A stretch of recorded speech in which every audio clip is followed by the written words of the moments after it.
Students आज हम बात करेंगे मैग्नेटिक मूवमेंट की। तो मैग्नेटिक मूवमेंट जो है this is the very important property of transition elements. जो डी ब्लॉक एलिमेंट्स हैं उनकी ये सबसे इम्पॉर्टेंट प्रॉपर्टी है और ये डिपेंड करती है नंबर ऑफ़ अनपेयर्ड इलेक्ट्रॉन पे। तो ये इसका फार्मूला गिवन है n × n+2 और होल का स्क्वायर रूट और इसकी यूनिट है bm बोहर मैग्नेटॉन।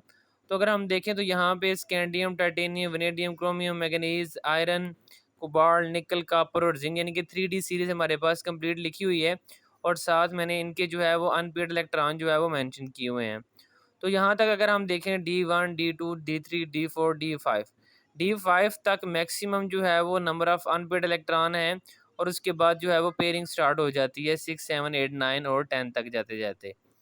अब जी 10 तक जो है वो बिल्कुल पेयर्ड हो जाएगी और जो का Zn+2 है उसकी जो मैग्नेटिक मूवमेंट है वो क्या आएगी, वो ज़ीरो आएगी। और मैक्सिमम मैग्नेटिक मूवमेंट किसकी आएगी जी, मैंगनीज़ की आएगी क्योंकि उसके में नंबर ऑफ़ अनपेयर्ड इलेक्ट्रॉन कितने हैं, 35 हैं।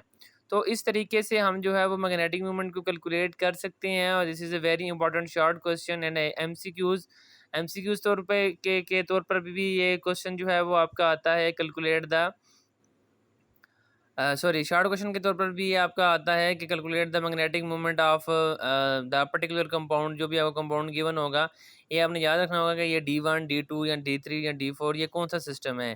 ठीक है, D1 सिस्टम है, D2 है, D3 है या D4 है। तो ये मैंने एक सीक्वेंस से लिख के तो D1, D2, D3, D4 और D10 तक लिख दिया आपके लिए।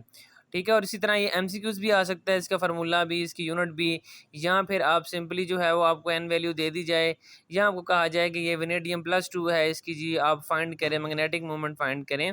तो with the help of this formula and this calculation you can easily find out the magnetic movement of that particular coordination compound और a particular type of D block element.